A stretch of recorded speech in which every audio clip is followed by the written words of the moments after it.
It's me again. Welcome to Brno, or Stadtl as they call it in local dialect.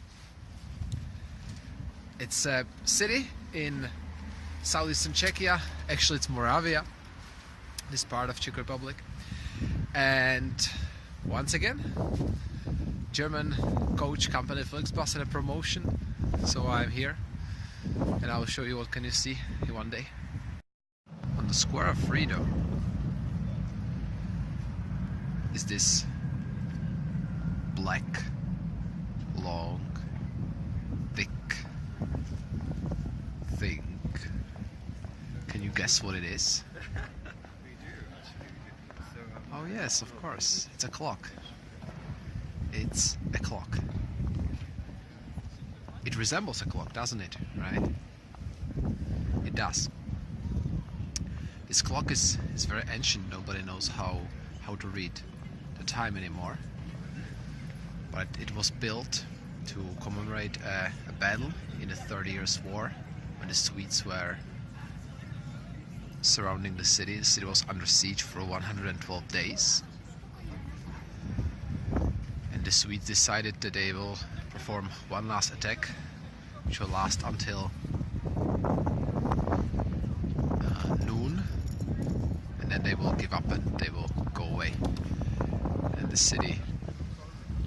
citizens of Brno were smart, and they ordered the clocks to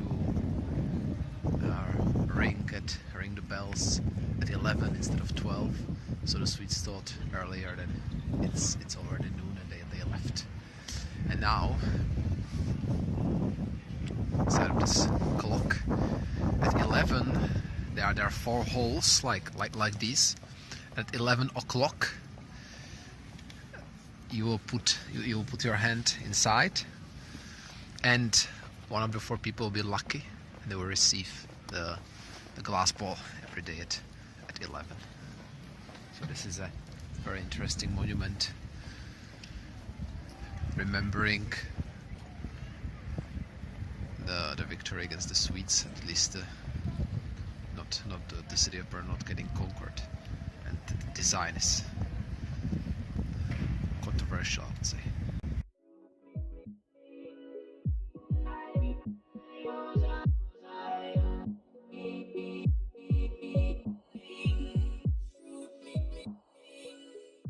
Brno main train station, as you might have already noticed.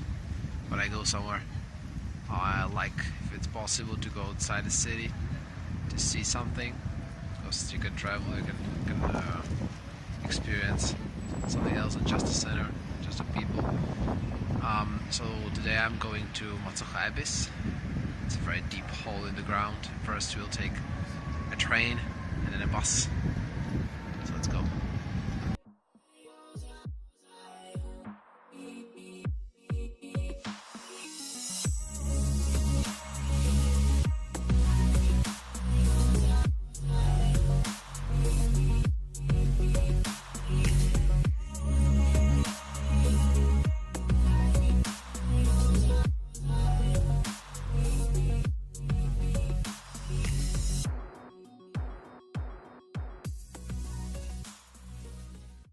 Nice and comfortable.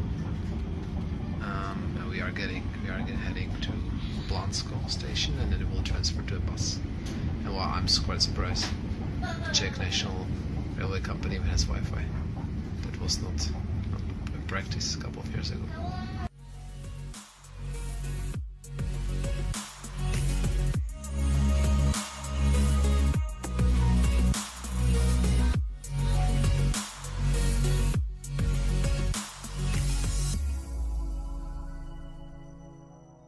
Get from Brno to Macocha Abyss, you will start at the Brno main train station.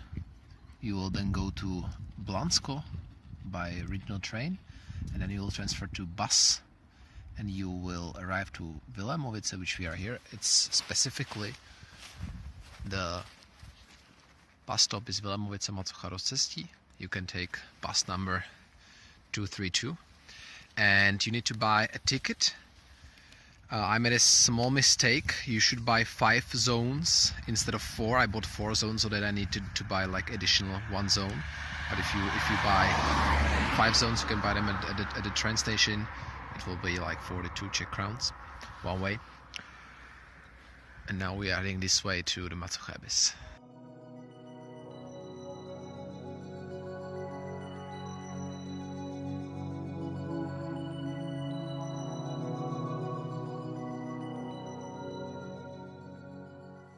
The abyss from the top platform.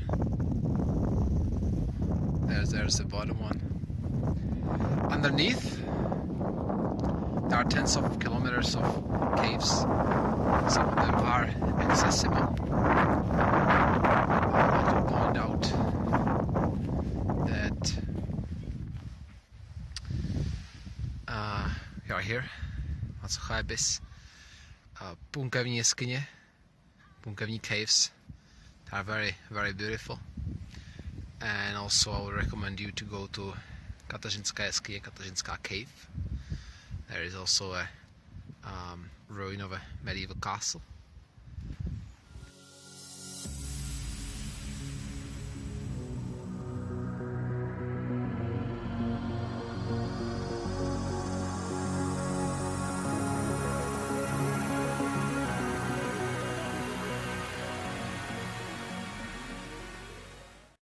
Here, this is the abyss. It's 140 meters deep. There is the upper platform. We are standing at a lower observation platform. It used to be a cave, but then the ceiling collapsed. And over there you can see the underground river Punkova, which you can actually navigate. I will sadly not be able to show it to you because I don't have enough time. But this whole area is full of beautiful rivers and caves which you can visit, especially in the summer. It's very beautiful.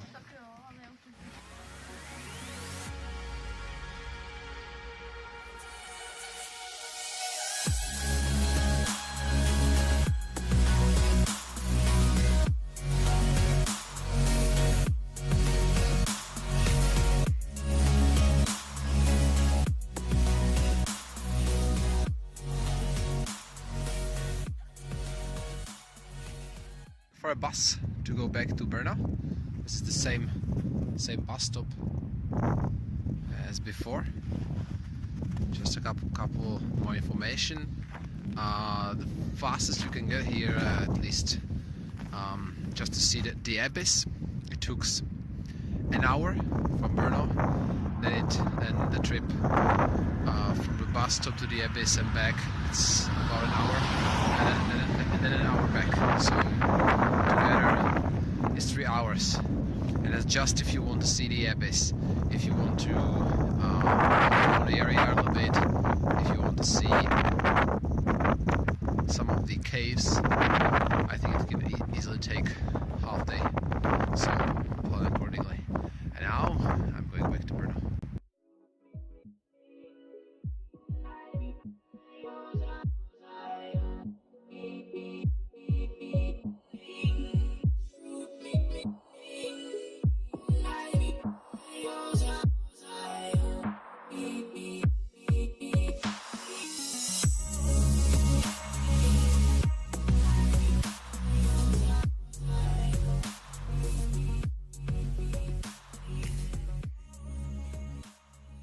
Churches. So useless nowadays, and Czechia has so many of them. On the other hand, at least they can serve as a window to the history of architecture. This particular church of St. Peter and Paul was built in a Gothic style. Gothic style is more advanced than previous styles. One example could be those exterior supporting structures, those arches, those fins, because when they are built in such a way, they allow the arches to be much lighter, much taller. Because of that, you can have those beautiful tall windows. Now let's go inside.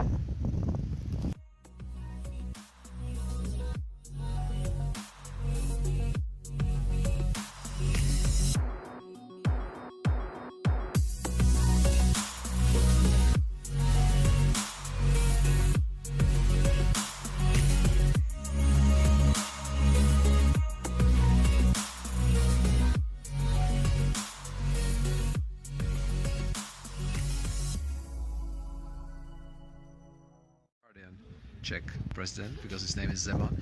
He was in 2017. He was elected again as a president, and his billboard said Zeman znovu, in Czech, Zeman again. But this is a joke saying Zeman z hrobu, which means Zeman from the grave. I guess referring to how old he is and how backwards his thinking is. Could not leave out the famous Spilberk Castle.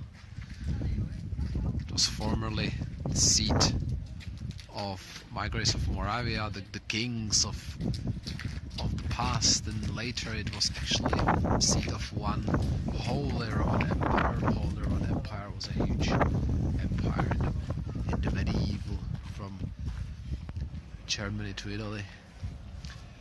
And then during the Austro-Hungarian Empire, it was a prison, a fearsome prison, where the worst of the worst were imprisoned and tortured. And now you can visit the tunnels over there where they were kept. And you can also visit the castle itself. But you need to be quick. It closes at 5.